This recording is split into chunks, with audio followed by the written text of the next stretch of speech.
에베소서 강의 네 번째 시간입니다. 인간을 아는 지혜라는 제목으로 하나님 말씀 나누겠습니다. 지난 시간에는 하나님을 아는 지식이라는 제목으로 말씀 나눴는데 오늘은 제목이 뭐라고요? 인간을 아는 지혜라고 제목을 붙였습니다. 그렇죠. 하나님을 알아야 인간을 알 수 있습니다. 사실 세상의 모든 철학 그리고 사람들의 관심은 사람이 뭐냐, 우리가 어떤 존재냐에 대한 질문을 하는데 그 대답을 세상에서 찾기가 참 어렵습니다. 사람이 누구냐라고 하는 것은 사람을 만드신 하나님에게서 그 대답을 찾을 수가 있는 겁니다. 그래서 종교개혁자 존 칼빈은 말하기를 하나님께 대한 지식이 없이는 인간에 대한 지식도 가질 수 없다 했습니다. 우리가 하나님에 대해서 알게 되면 우리를 알게 됩니다. 그래서 행복해집니다. 러시아의 작가 레오 톨스토이는 오랜 방황 끝에 예수님을 영접해서 구원받은 하나님의 자녀가 되었습니다. 그가 인간을 이렇게 묘사를 했어요. 들어보세요. 어떤 사람이 들에 나갔다가 사자에게 쫓겨서 도망치게 된다. 도망치다가 실족해서 낭떠러지로 떨어졌는데 그 순간 정신을 차리고 절벽에 널려있는 덩쿨을 붙잡았다. 그래서 구사일생으로 추락사를 면했지만 위에는 사자가 아직도 으르렁대고 있고 밑을 내려다보니 무서운 뱀들이 우글거리고 있다. 이제 덩쿨을 잡은 손에서는 점점 힘이 빠져가고 있는데 바로 그 순간 달콤한 냄새가 나서 보았더니 마침 절벽에 꿀벌이 집을 지어놓고 꿀이 졸졸 떨어지고 있었다. 그 꿀을 한 손으로 찍어다 입에다 대보니 꿀맛이 괜찮았다. 또 이상하게 바스락거리는 소리가 나서 쳐다보았더니 덩쿨 위에는 검은 쥐와 흰 쥐가 돌아가면서 붙잡고 있는 그 덩쿨을 갉아먹고 있었다. 톨스토이는 이렇게 써놓고 이것이 인생이다. 그렇게 소개했습니다. 이것이 오늘날 두려움과 염려 속에서 아슬아슬하게 하루하루를 살아가고 있는 우리들의 모습이죠. 정말 아슬아슬하게 하루를 살아가고 있어요. 우리는 영적인 눈을 열어서 볼 때에 세상에는 두 종류의 사람이 있다는 것을 알게 됩니다. 하나는 화병에 꽂힌 꽃과 같은 인생이에요. 앞에 있는 꽃은 그래도 뿌리가 있어요. 그러나 화병에 꽂혀 있는 꽃은 잘렸습니다. 지금은 화려하고 아름다워 보이지만 그러나 실상은 뿌리가 잘려져서 서서히 죽어가고 있는, 아니 죽은 겁니다. 반면에 다른 하나는 겨울나무처럼 낙엽을 다 떨구고 앙상한 가지만 남아있지만 그러나 그 뿌리가 견고해서 때가 되면 다시 살아나는, 아니 살아있는 존재, 사람과 같은 겁니다. 전자가 이 세상에 속한 사람이라고 한다면 후자는 하늘에 속한 사람이라고 할 수가 있습니다.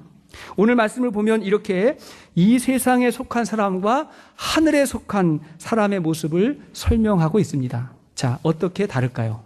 첫째로, 이 세상에 속한 사람들은 어떤 모습입니까? 1절을 보십시오. 본문 에베소 2장 1절 시작. 그는 허물과 죄로 죽었던 너희를 살리셨도다. 자, 어떤 사람이에요? 허물과 죄로 죽은 사람들입니다. 세상 속에 있는 사람들이지요. 허물과 죄로 죽었던 너희를 살렸다. 여기서 너희는 에베소 교회 성도들을 말하지만, 하지만 구원받기 이전에 세상의 모든 사람들, 사실은 우리들도 죽었던 사람들입니다. 종종 사람들이 대표기도 할 때에 허물과 죄로 죽을 수밖에 없던 우리를 하나님 구원하셨다고 기도하는데 그건 잘못된 기도입니다. 왜냐하면 죽을 수밖에 없던이 아니라 죽었던, 허물과 죄로 죽었던 우리를 구원하신, 이것이 성경적인 맞는 표현입니다. 여기서 죽었다고 하는 말은 영적인 죽음을 말하죠. 우리에게는 육체가 있고 영이 있습니다. 육체는 말할 것도 없이 이제 썩어 없어지게 될 건데 그 영이 죽었다는 거예요. 영이 죽었다는 것은 생명의 근원이신 하나님과의 관계가 단절됐다는 겁니다.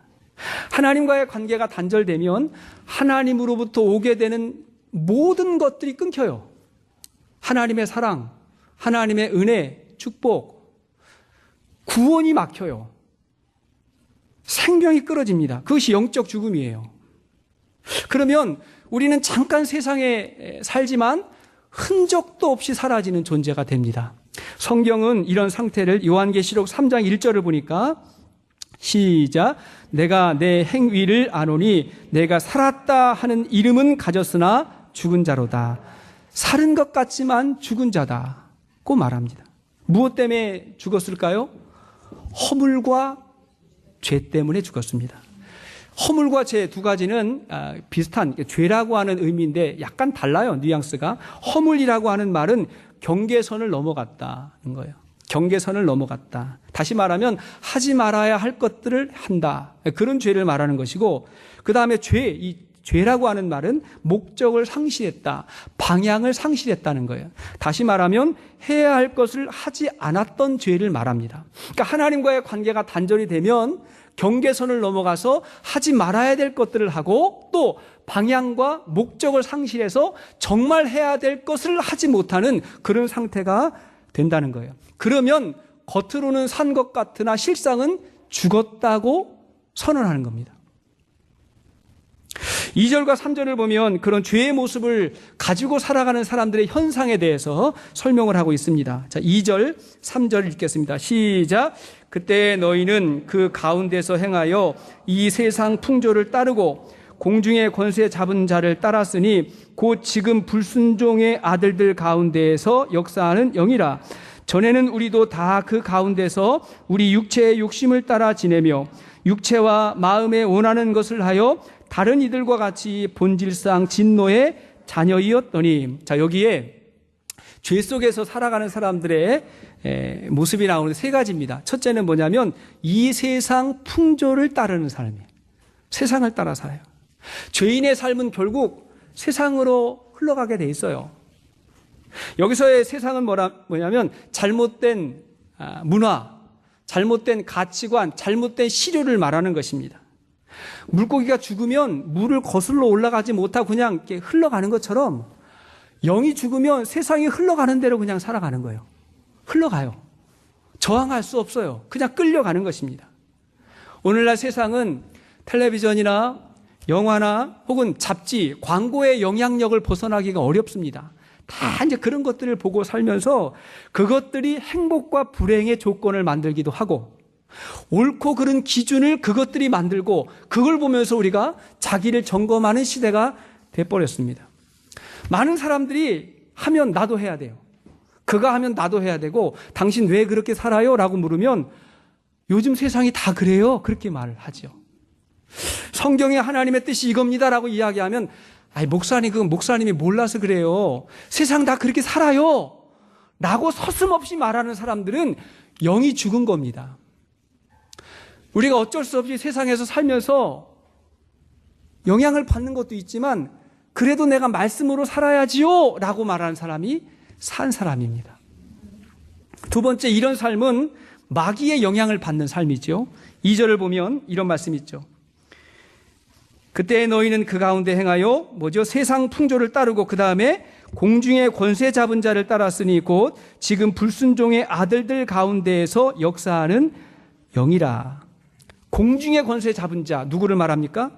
마귀죠. 사탄 마귀입니다. 사탄 마귀의 영향을 받고 살아요. 이 공중의 권세를 잡았다라고 하는 말은 공중을 희미하게 해서 생명의 빛을 가리운다는 거예요.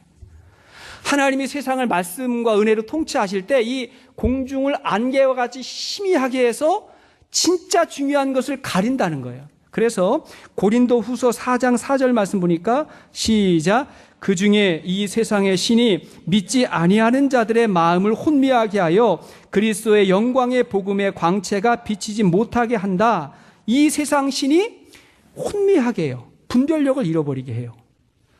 세상 사람들이 약간 이상한 것이 있습니다. 뭐냐면 믿음이 없고 예수님을 안 믿으면 점, 굿, 오늘의 운세 이런 거 되게 잘 봅니다. 이런 거 의지하면서 살아요. 그런데 교회에 와가지고 마귀, 사탄 이런 이야기를 하면 우습게 여기고 안 들으려고 그래요. 교회 안 왔을 때는 그거 붙들고 살았는데 사탄 이야기하면 안 들으려고 그래요. 여러분, 악한 영과 사탄의 역사에 대해서 성경만큼 자세하게 설명되어 있는 게 없어요. 성경을 보면 마귀는 살인하는 자요, 거짓말하는 자요, 진리에 서지 못하게 하는 자입니다. 우리의 욕심을 자극하고 분노를 자극하고 시기와 질투와 미움을 끊임없이 우리 마음 가운데 주는데 자기 자신을 숨기고 모르게 해요. 자기의 정체가 탄로나면 마귀는 힘을 잃어버립니다. 근데 우리의 마음속에서 그렇게 역사를 하는 겁니다. 세 번째, 이렇게 되면 우리는 육체의 욕심을 따라 살아가게 됩니다. 3절을 보십시오. 전에는 우리도 다 그 가운데에서 우리 육체의 욕심을 따라 지내며 육체와 마음에 원하는 것을 하여 그랬죠. 육체의 욕심을 따라 살았다. 마귀는 교묘하게 자기 자신을 숨기고 우리의 욕심과 욕망을 끊임없이 자극하지요. 오늘날 세상에서는요, 멋진 말, 들으면 혹하는 말들 많이 해요. 내 본능에 충실해라. 내가 원하는 거 그게 선이다. 내 뜻대로 살아라. 사랑은 움직이는 거야. 들으면 그럴듯해요. 그럴듯한데 여러분, 영의 눈이 뜨이면 이 말이 얼마나 심각한 말인지를 우리가 알게 되지요. 내 본능에 충실하라 라고 하는 말대로 살면 가인처럼 아벨을 죽일 수도 있는 겁니다. 내가 원하는 거 그게 선이야 라고 말하는 거에 충실하면 가룟 유다가 예수님을 팔아넘겼던 것 같은 그런 일도 서슴없이 행할 수 있게 됩니다. 여러분, 우리가 선하게 살려면 정말 노력을 많이 해야 돼요. 많이 해야 돼요. 참아야 되고 기다려야 되고 용서해야 되고 노력을 많이 해야 됩니다. 그러나 죄를 지으려면 아무런 노력이 필요 없어요. 그냥 하고 싶은 대로 하면 돼요. 하고 싶은 대로. 그러면 그 결과가 죄고 그리고 마귀의 지배를 받게 되지요. 이러한 결과가 무엇일까요? 3절 제일 마지막 부분 보니까 다른 이들과 같이 본질상 진노의 자녀이었더니 본질상 진노의 자녀였다. 이 말은 우리 영이 죽으면 죄의 지배를 받게 되고 영원한 지옥으로 갈 수밖에 없는 그러한 존재, 그러한 심판이 있다는 것입니다. 여러분, 천국과 지옥이 정말 있을까요? 있어요, 없어요? 성경이 있다고 하니까 전 있다고 믿습니다. 예수님이 천국, 지옥 이야기를 얼마나 많이 하시는데요. 저는 있다고 믿습니다. 그리고 이 땅에서 천국을 경험한 사람은 확신합니다. 확신하는 거예요. 지금 예수님 안에서 천국을 경험하고 그렇게 살아가는 사람은 그 경험한 천국 그대로 살다가 천국에 들어갑니다. 반면에 지금 세상을 쫓아 살고 마귀에게 속해서 자기 욕심을 따라 사는 사람은 천국을 맛보지도 못하고 그렇게 살다가 지옥에 가는 거예요. 경험해 본 사람은 압니다. 신앙이 좋은 한 여인이 비행기에서 성경을 읽었답니다. 그러자 그 옆에 있던 남자가 비꼬면서, 관심이 있어서 그랬는지 어쨌든 비꼬면서 이렇게 이야기했대요. 그 책에 쓰여진 것을 다 믿어요? 물었답니다. 그럼요, 이건 성경이거든요. 성경이잖아. 이렇게 여인이 대답을 했대요. 그러자 이 남자가 하는 말이, 그럼 그 고래 안에 들어갔다가 나온 그 사람도 아시오? 이렇게 물은 거예요. 이 여인이 요나 말이군요. 알고 말고요. 이렇게 대답을 했어요. 남자가 말해요. 아니, 어떻게 고래 뱃속에서 사람이 살 수 있어요? 그걸 진짜 믿어요? 이렇게 물었더니 여인이 픽 웃으면서 대답한 거예요. 글쎄요, 나중에 천국에 가면 물어보죠. 천국 가면 물어보죠. 이렇게 이제 얘기했어요. 그러니까 이 남자가 다시 또 묻는 거예요. 그 친구가 요나가 천국에 없으면 어떡할 거요? 이렇게 물으니까 이 여인이 정색을 하면서, 그럼 아저씨가 지옥에 가서 꼭 물어보세요. 그랬대요. 이미 천국을 경험하고 살아가는 사람은 사람들의 논리와 비난에 당황하지 않습니다. 내가 경험하잖아요. 내가 맛보잖아요. 그걸 모르고 살아가는 삶이 그냥 불쌍한 거예요. 우리의 영의 눈이 떠지지 않으면, 정말 영의 실체를 알지 못하면 아무리 큰 꿈을 꾸고 아무리 열심히 살아도 인간은 영원히 행복할 수 없는 존재입니다. 성경은 그걸 가르쳐주는 거예요. 그런가 하면 두 번째, 반면에 하늘에 속한 사람은 어떤 사람이죠? 하나님의 긍휼과 사랑을 받은 사람입니다. 하나님의 긍휼과 사랑 안에서 살아가고 있는 사람입니다. 이것이 우리에게 주신 하나님의 신령한 축복입니다. 사실은 이 4절이 시작이 될 때에 그 원문을 보면 그러나라고 하는 말이 있어요. 영어 성경을 봐도 but 이렇게 시작이 되거든요. 그러나라고 하는 말은 1절에서 3절과는 완전히 다른 그런 상태가 시작이 된다는 것입니다. 자, 4절을 읽을 때 그러나부터 읽어보겠습니다. 시작. 그러나 긍휼이 풍성하신 하나님이 우리를 사랑하신 그 큰 사랑을 인하여 5절 허물로 죽은 우리를 그리스도와 함께 살리셨고 너희는 은혜로 구원을 받은 것이라. 여기를 보면 긍휼이 풍성하신 하나님 그 큰 사랑으로 너희는 은혜로 구원을 받았다라고 했는데 여기를 보면 아주 중요한 단어 3가지가 나옵니다. 3가지 단어인데 하나는 긍휼이라는 말이고 또 하나는 사랑이라고 하는 말이고 또 하나는 은혜라고 하는 말이에요. 아주 비슷한 말이지만 조금씩 뉘앙스가 다릅니다. 자, 긍휼이라고 하는 말은 하나님이 우리를 불쌍히 여기시는 마음이에요. 우리를 불쌍히 여기시는 하나님의 마음을 긍휼이라고 합니다. 하나님이 저와 여러분들을 보실 때 어떤 마음 가질까요? 긍휼히 여기는 마음. 하나님의 긍휼하심으로부터 우리의 구원이 시작된 거예요. 너무 긍휼해요. 예수님께서 세상을 볼 때 목자 없는 양처럼 긍휼히 여기셨다 그랬어요. 이게 하나님의 마음이었습니다. 자, 그 다음에 그런 긍휼의 하나님이 우리에게 사랑을 베풀어 주셨습니다. 그냥 사랑이 아니고 어떤 사랑이에요? 그 큰 사랑이라 그랬잖아요. 4절에 보니까 긍휼이 풍성하신 하나님이 우리를 사랑하신 그 큰 사랑을 인해서. 그 큰 사랑이다. 우리가 사랑이라고 하는 말 많이 쓰지만 사랑에는 3가지가 있다 그러죠. 3가지. 첫째는 조건적 사랑, 만약의 사랑이에요. if, 만약의 사랑. 만약에 내가 나를 사랑한다면, 만약에 네가 나에게 잘해준다면 그러면 나도 너 사랑할게. 이것도 세상이 말하는 사랑이고, 두 번째는 때문의 사랑, 뭔가 원인이 있다는 거예요. 내가 예쁘기 때문에, 잘생겼기 때문에, 뭔가를 해주기 때문에 그래서 사랑한다. 때문의 사랑. 반면에 3번째가 있는데 그럼에도 불구하고의 사랑. 조건이 없어요. 그럼에도 불구하고 내가 사랑받을 자격이 없음에도 불구하고 하는 사랑, 이런 사랑을 아가페의 사랑이라고 말하고 오늘 성경은 그 큰 사랑이다. 세상에서 맛보기 어려운 정말 큰 사랑, 그것이 하나님의 사랑이라고 말합니다. 그 큰 사랑의 하나님이 우리에게 베풀어 주신 것이 은혜입니다. 그걸 은혜라고 하는 거예요. 은혜라고 하는 말이 뭐죠? 자격이 없는 자에게 베풀어 주는 사랑이에요. 우리가 그 은혜를, 그 큰 사랑을 받은 것입니다. 이런 사랑을 우리에게 주시기 위한 하나님의 방법이 무엇입니까? 예수 그리스도를 이 땅에 보내주셔서 우리를 위한 죄의 값을 그가 받게 하신 것입니다. 영원히 죽었던 하나님의 심판과 진노 아래 있었던 우리를 위해서 예수님이 오셔서 모든 죄의 값을 그분이 다 받으신 것입니다. 예수님의 십자가에 말할 수 없는 하나님의 사랑이 담겨 있습니다. 우리는 예수님으로 인해서 하나님을 만나고 그 하나님 안에서 천국을 맛보게 됩니다. 진정한 구원은 예수님 안에서만 누릴 수 있는 천국의 축복인 것입니다. 아멘이십니까? 그게 진짜 구원이에요. 예전에 저희 교회에, 제가 일산에 있을 때 저희 교회에 다녔던 성도님 한 분이 간증을 하는데 이렇게 간증을 했어요.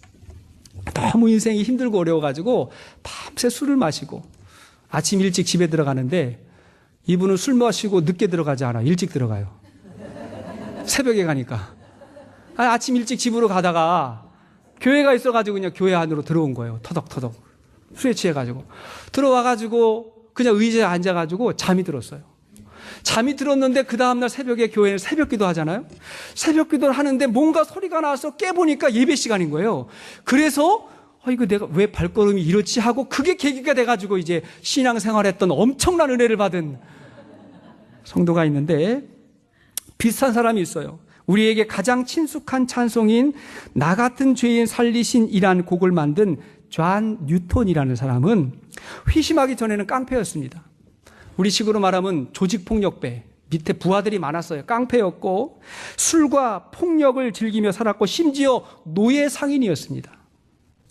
여러분, 인간이 죄가 많이 있는데 사람들을 붙잡아가지고 그걸 노예로 파는 이런 죄보다 더 악한 죄가 세상에 또 있을까요? 그런 사람 구원받을 수 있어요? 그런 사람이 변화될 수 있어요? 거의 불가능하다고 생각이 되지요. 상식으로는. 노예 상인이었습니다.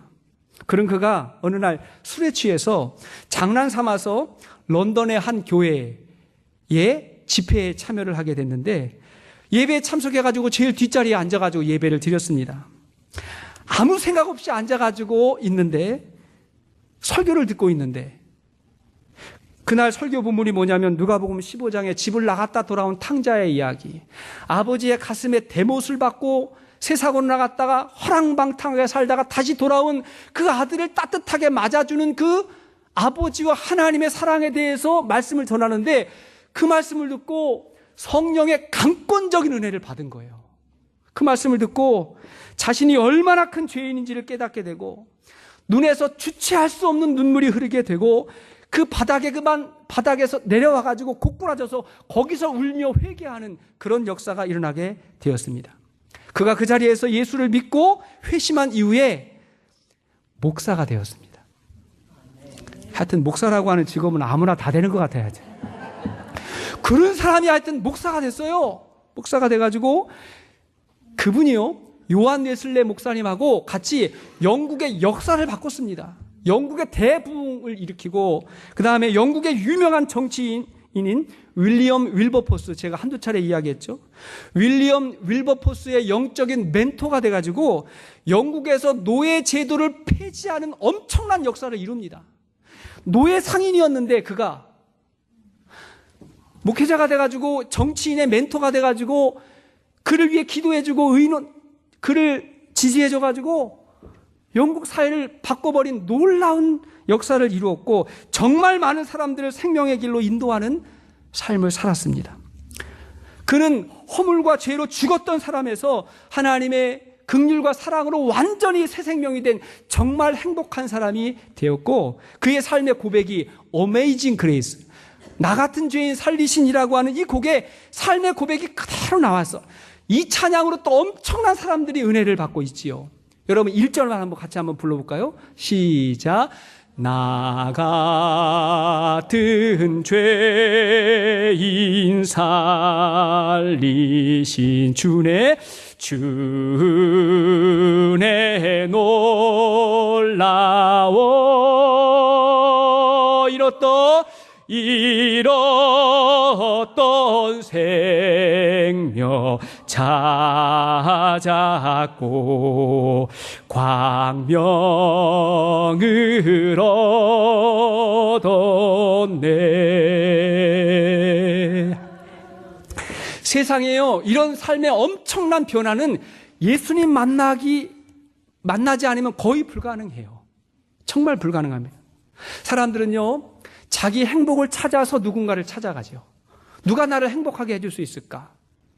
결혼하기 전에는 어떤 남자가, 어떤 여자가 나를 행복하게 해줄 수 있을까? 여기에 관심이 참 많습니다. 물론 그런 것도 생각해야 되겠죠. 그러나 더 깊이 생각해야 돼요, 여러분.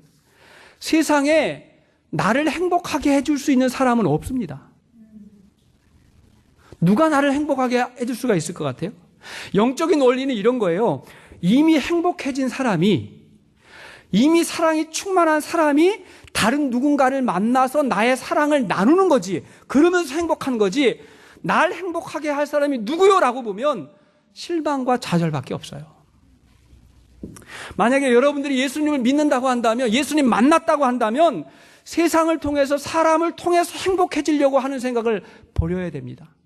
빨리 깨달아야 돼요. 왜냐하면 보십시오, 예수님 믿고 만났는데 예수님도 행복하게 해줄 수 없는 사람은 세상에 그 어떤 사람도 행복하게 해줄 수가 없지요. 그거 어떻게 하겠어요? 예수님도 못 해주는 걸 누가 해주겠어요?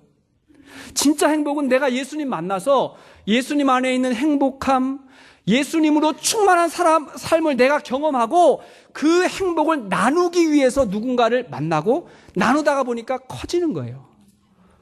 이러한 은혜와 축복이 우리 모두에게 있게 되기를 축원합니다. 그래서 내가 변하면, 내가 달라지면 저도 예수님 만나기 이전에는 나만 잘났는 줄 알았어요. 난 문제가 없는 줄 알았어요. 내가 잘하는데 왜 주의가 안 되나 이렇게 생각을 했거든요. 예수님 만나고 보니까 나만 잘못하고 있어요. 나만 잘하면 돼요. 그리고 나만 잘하면 모든 게 될 것 같아. 내가 변하면 세상이 달라지는 거예요. 그렇게 그리스도 안에 살면 어떤 축복이 임합니까? 5절 6절을 보십시오. 오늘 말씀 5절 6절 시작. 허물로 죽은 우리를 그리스도와 함께 살리셨고 너희는 은혜로 구원을 받은 것이라. 또 함께 일으키사 그리스도 예수 안에서 함께 하늘에 앉히시니. 자, 여기를 보니까 첫째, 그리스도와 함께 나를 살려주셨고, 둘째, 그리스도와 함께 일으키사, 세 번째, 그리스도와 함께 하늘에 앉히시고. 이 말은 예수님의 십자가와 부활이 곧 나의 죽음과 부활의 사건이 되었다. 예수님과 함께한다. 그 예수님을 믿으면 그 순간 천국이 시작된다는 말씀입니다. 그런가 하면 세 번째 중요해요. 이 모든 것을 믿음으로 구원이 완성됩니다. 믿음으로 구원이 완성이 돼요. 오늘 성경은 우리에게 대단히 놀라운 비밀을 밝혀주고 있습니다. 그것이 8절과 9절 말씀인데 우리 성도님들이 이 말씀 다 암송할 거라고 해야 된다고 믿습니다. 8절 9절 시작. 너희는 그 은혜에 의하여 믿음으로 말미암아 구원을 받았으니 이것은 너희에게서 난 것이 아니요 하나님의 선물이라. 행위에서 난 것이 아니니 이는 누구든지 자랑하지 못하게 함이라. 이 말씀을 우리는 복음이라고, 굿뉴스라고, 정말 복된 소식이라고 그렇게 이야기합니다. 너무너무 흥분되는 기쁨의 소식이에요. 여러분 최근에 가장 기쁜 소식 있으셨어요? 너무너무 기쁘고 복된 소식 혹시 있으셨습니까? 이럴 때 월드컵이라도 한번 해. 이겼다 하면서 한번 기뻐하고. 요즘에 보니까 뭐 정현이 테니스 잘해가지고 막 뭐 기뻤다 뭐 그런 이야기도 하고, 베트남이라고 하는 나라는 뭐 축구 그거 좀 이겼다고 막 그냥 온 국민이 너무 기쁘다 흥분된다 뭐 이런 이야기 하는데, 그런 기쁨은 금방 사라집니다. 약발이 떨어져요. 그리고 어쩌다 보면 그런 기쁨에 취해다 있다 보면 진짜 중요한 것도 많이 잃어버립니다. 여러분 분별해야 됩니다. 그러나 오늘 이 말씀을 깨닫고 그 기쁨을 누리면 이것은 영원한 기쁨으로 우리에게 찾아오게 됩니다. 자, 오늘 8절 말씀을 보면 하나님의 은혜를 믿음으로 구원이 임한다는 거예요. 은혜에 의하여 믿음으로 말미암아 구원을 받았다고 말합니다. 하나님의 은혜는 모든 사람에게 조건 없이 다 주어지는 거예요. 그래서 선물이에요. 한 사람도 예외가 없어요. 모든 사람에게 부어주시는 하나님의 은혜고 하나님의 선물입니다. 그 이 구원은 나의 행위나 선행으로 받는 게 절대로 아니에요. 조건 없는 사랑이에요. 그러나 이 선물을 받아들일 때 뭐가 필요해요? 믿음이 필요한 거예요. 이 은혜를 내가 받아들일 때 믿음이 필요한 거예요. 오늘 우리에게 필요한 게 이 믿음입니다. 어떤 믿음이에요? 이런 믿음이죠. 앞에서 얘기했어요. 허물과 죄로 죽었던 나를 하나님의 긍휼과 사랑으로 구원하셨다고 하는 이 소식을 믿는 거예요. 이걸 받아들이는 거예요. 이 믿음에는 어떠한 행위나 조건이 있을 수가 없습니다. 믿기만 하면 주어지는 하나님의 선물이에요. 마음으로 믿는 거예요. 마음으로 믿으면 구원을 받으리라. 믿는 거예요. 받아들이는 거예요. 어떤 사람은 그 믿음이 그거 행위가 아닙니까? 그것도 행위 아닙니까? 이렇게 이야기하는 사람이 있는데 아니에요. 믿음이란 하나님의 은혜에 대한 내 마음의 간절함이에요. 이건 있어야죠. 간절함이에요. 아무리 귀한 선물을 줘도 내가 받지 않으면 그건 내 거 아닙니다. 내가 받아들여야 돼요. 여러분이 메마른 사막길을 걸어가고 있는데 목이 말라 죽을 것 같아. 죽을 것 같은데 하늘에서 은혜의 비가 떨어졌어요. 이거 은혜죠. 은혜의 비가 떨어지는데 이때 하늘을 보고 입을 벌린 사람은 살 것이고 그것도 안 하면 어떻게 되는 거예요? 죽어야죠. 그거 어떻게 하겠어요? 비가 떨어지는데 입을 벌리지 않는다. 그건 죽는 겁니다. 내가 지금 물에 빠져가지고 죽어가고 있는데 구조선이 와가지고 구조대원이 손을 내밀었어요. 그러면 내가 손을 내밀어서 그 손은 내가 잡아야죠. 그것조차도 하지 않으면 그건 어쩔 수 없어요. 그건 살 수가 없어요. 마찬가지로 허물과 죄로 죽었던 우리를 위해서 예수 그리스도께서 세상에 오셔서 나를 위해 죽으시고 부활하셨습니다. 엄청난 부활의 증거들이 너무나 많습니다. 그 부활하신 예수님이 나에게 오셔서 내 안에 거하시기를 원하고 나와 함께 영원히 살기를 그분이 원하십니다. 그때 그분을 믿고 그분을 받아들일 때, 영접할 때, 영접하는 자, 그 이름을 믿는 자들에게 하나님의 자녀가 되는 권세를 주셨다. 받아들이면 하나님의 놀라운 은혜가 내 것이 돼요. 구원의 축복이 우리에게 임하게 되는 줄로 믿습니다. 그게 구원이라고 지금 소개하고 있는 거예요. 이렇게 믿음으로 구원받은 사람에게 놀라운 신비가 나타납니다. 놀라운 신비예요. 그리스도 안에서 새로운 피조물이 됩니다. 새로운 존재가 돼요. 진짜 예수님 안에 있으면 변화되지 못할 사람이 없어요. 새로운 피조물이 돼요. 자, 고린도후서 5장 17절 말씀 보십시오. 시작. 그런즉 누구든지 그리스도 안에 있으면 새로운 피조물이라. 이전 것은 지나갔으니 보라 새 것이 되었도다. 보라 새 것이 되었다. 완전히 새로운 존재가 되었습니다. 마치 잘린 가지가 꺾여진 꽃이 잘렸는데 잘린 가지가 새로운 줄기에 접붙여지면, 그러면 새롭게 꽃이 피고 새롭게 열매가 맺히는 것처럼 우리는 죽었지만 우리 가운데 주님이 오셔서 내가 주님을 영접하면 내 안에 영원한 생명이 새롭게 시작이 되는 새로운 피조물이 되는 줄로 믿습니다. 그게 구원이에요. 사도 바울이 이 신비를 경험했고, 존 뉴턴이 이 신비를 경험했고, 많은 사람들이 이 신비를 경험했어요. 저도 경험했어요. 정말 예수 안에서 새로운 삶이 무엇인지를 깨닫게 되었습니다. 우리 모두에게 이러한 축복이 임하게 되었는 줄로 믿습니다.